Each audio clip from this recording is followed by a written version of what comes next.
Hi, listeners, and welcome to My Holland Update.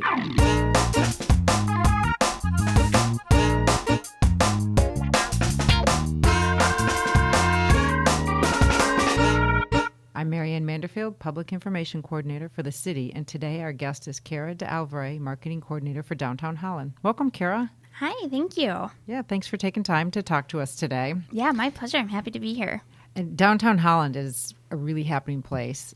All through the year, there's lots of activities going on, but even more so in the summertime. Yeah, the summer is probably our busiest time of the year for tourists and residents to come downtown. And it's your office that coordinates all of those events. And you guys have recently relocated. You're in there, not quite a year at the Civic Center is the downtown office. So tell us a little bit about your staff and the office. Yeah, so we moved into the newly remodeled Holland Civic Center place in September.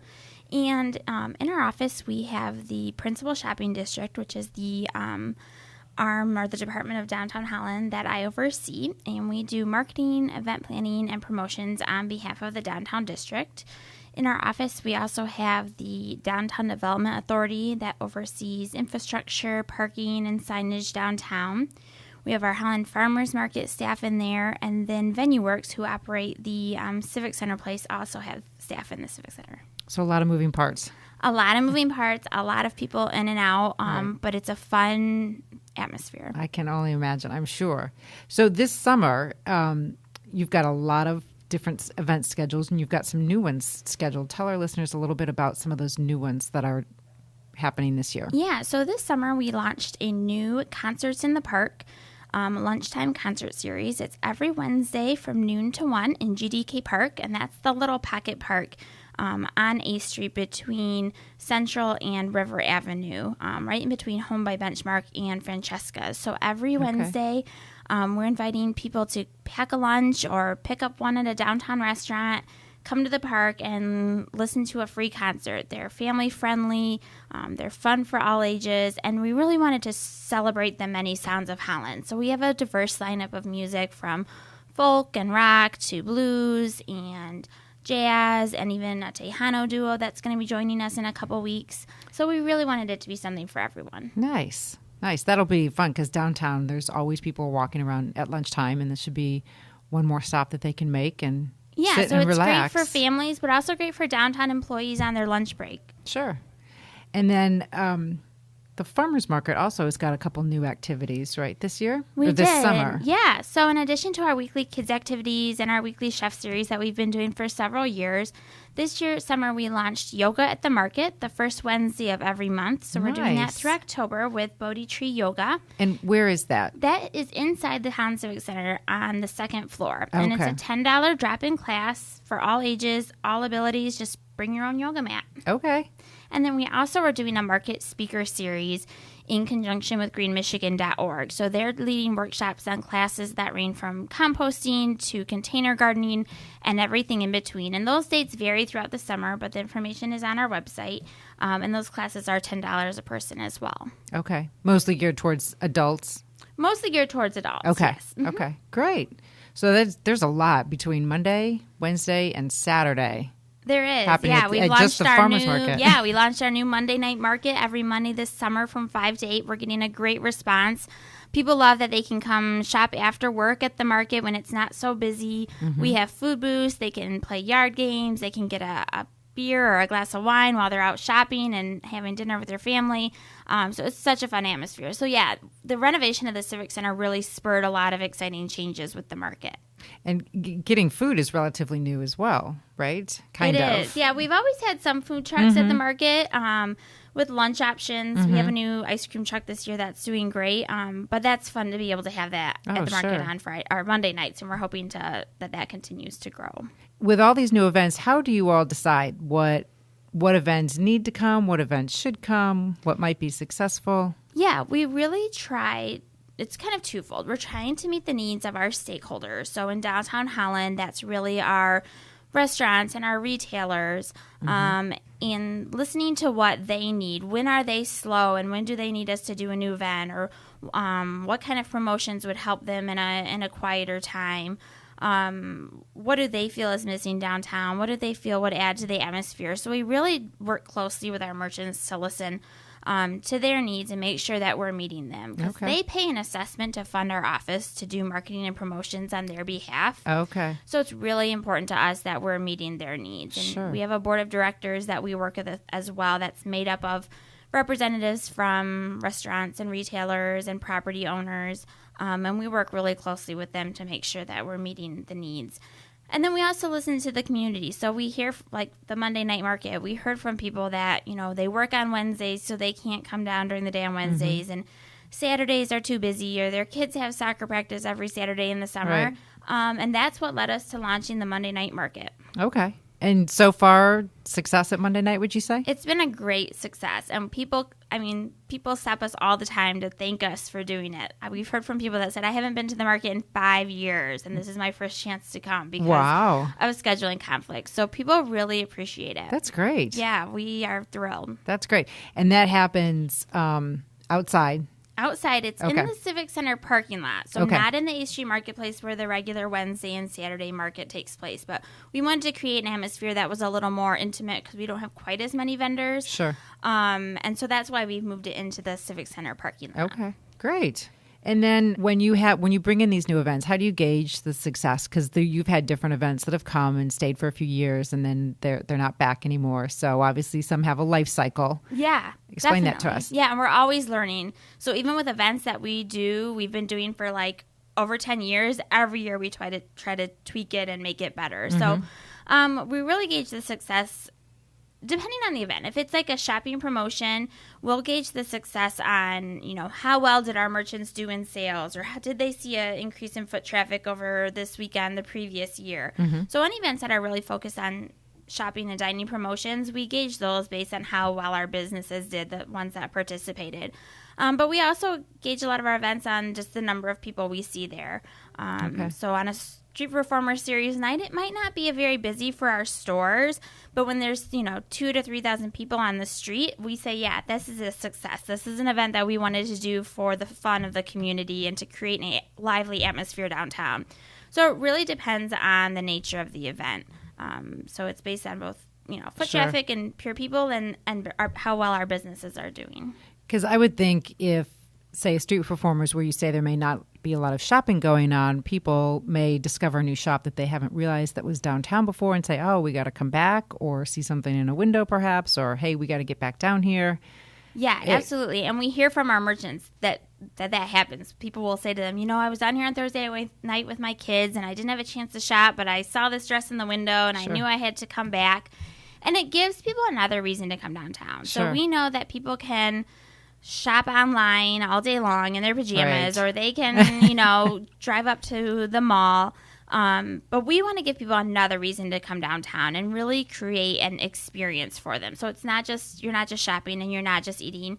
You're Right. really creating memories when you're down here. Right. And how many street performers do you have each Thursday? About? So every Thursday, this year we have 25 performing artists every Thursday from 6:30 to 8:30. With all of the development going on between River and Pine Avenue, we've added performers to that block so that we Okay. can really get people traveling down to see Sperry's Movie House and Hopcat and Sure. the Cake Bakery. So we've been programming performers on that block this year. And have people been going down that way? They have, yeah. It's been Okay. a little. I think people are a little hesitant because sometimes some of the construction fencing is still up, but Sure. but that's our goal, just to get people used to shopping and dining on that Yeah. block now. To keep them walking one more block. Yeah, absolutely. And does the Civic Center do anything Thursday evenings? No. They don't right now. They've Okay. been talking about possibly looking at doing some kind of food truck event there on Thursdays. And, we really work closely with their staff to help them promote the Civic Center, and they work with us a lot as well. So something might be coming down the pipeline. Okay. So we'll stay tuned for that. Stay tuned. Okay. Yes. So behind the scenes, how far out do you plan, say, for your summer events? We are typically working, I would say, at least 4 months in advance. So Okay. right now, all of our weekly summer events are started, and we've kicked them off, and they're kind of, happening each week. So we're going to start working very soon on our fall events, Live Mannequin Night. We've already been having some meetings about that and talking about what the theme will be. We'll start making plans for Fall Fest in October as well. And then starting in about August, early September, we'll start working out all of our holiday events. So by the time Christmas rolls around, we've been in holiday mode for right. like 4 months already. So you can sit back and kind of relax at that point? Yeah, a little bit. A little bit. But they're all very different, and they're all very unique, each within each season in terms of, and in the spring you have your big Girlfriends Weekend event. Yeah, that's the first weekend in March. Last year we had our biggest one yet. It was our 11th year, and we had over 600 women coming from across the state and throughout the Midwest for that event. And, that's an event where March is typically a really slow time for merchants because it's after the holidays and it's still cold, so people aren't really ready to start shopping for spring fashion. So we created that event to give our retailers a boost in March when they really needed it. Okay. And you said across the state, and are most of those people that come, would you say they're local, or would you say they're from out of town? For Girlfriends Weekend, that is not a local crowd. Most of them are coming from, we get a huge amount of women coming from the east side of the state, northern Michigan, Indiana, Illinois, Ohio. We've had women that have been coming for over a decade, and this is their one big event. They meet up with their girlfriends in Holland, Michigan every year. We've had people fly in from California. We have a woman that flies up from Florida every year to meet with her sisters. Oh, fun. So that's just great to see. And it shows you how much that event means to women. Oh, sure. And what a special place this is. Yes. So is there anything you can tell us that's coming down the pike that may not be out there? Or is there anything possibly new on the horizon? I know you mentioned the possible with the food trucks. I know that's Venue Works with the Civic Center, but anything for downtown? Right now, we don't have anything new in the works since we launched Concerts in the Park this summer. Mm-hmm. So we kind of don't try to bite off more than we can chew. But we're making plans for Live Mannequin Night, Fall Fest. Sidewalk sales are coming up in August as well, which is always a popular event. Oh, yeah. So we stay, with our limited staff, we stay really busy planning what we have. And you do have a limited staff, because you said how many are in the office that work on the events? Yeah, strictly? I'm full-time, and then we have a part-time event coordinator. She's here just 16 hours. Oh, no, excuse me. She's 20 hours a week. And then we have a part-time digital marketing coordinator who handles our all of our social media marketing. So between the three of us and a part-time office assistant, we're organizing, well over a dozen events throughout the year. That's a lot. It is a lot, but it's a lot. It's so much fun, and we love what we do, and we work really well as a team, and we have a passion for what we do. And so it's a lot of work, but it doesn't always feel that way. Oh, that's the way work should be, right? It's absolutely, yes, yeah. It's when not you really have work. A great team and you all share the same goal, you really can accomplish a lot. Is there anything else you want to tell our listeners about maybe the events or behind the scenes, kind of an interesting thing that they may not know or they may not realize? I think people don't realize what a small staff is doing all of these events, and when they find out, they're kind of surprised by that. Some people think we have a huge team of volunteers, but we really have a staff focus. So we'll occasionally get some volunteers to help out with events, and sometimes our merchants will too. But we really lead the effort with our staff. Well, you guys do wonderful events, and they're very professionally run. And the work that comes out of your office is great. It's year round, and there's always things happening. And downtown is always busy, and the events are just wonderful. They seem to go off flawlessly. That's they good. Really do. That's what you good. Want, right? Never let them see you sweat. That's kind of our office motto. Right. So we're glad that from the outside everything looks great, and we really do.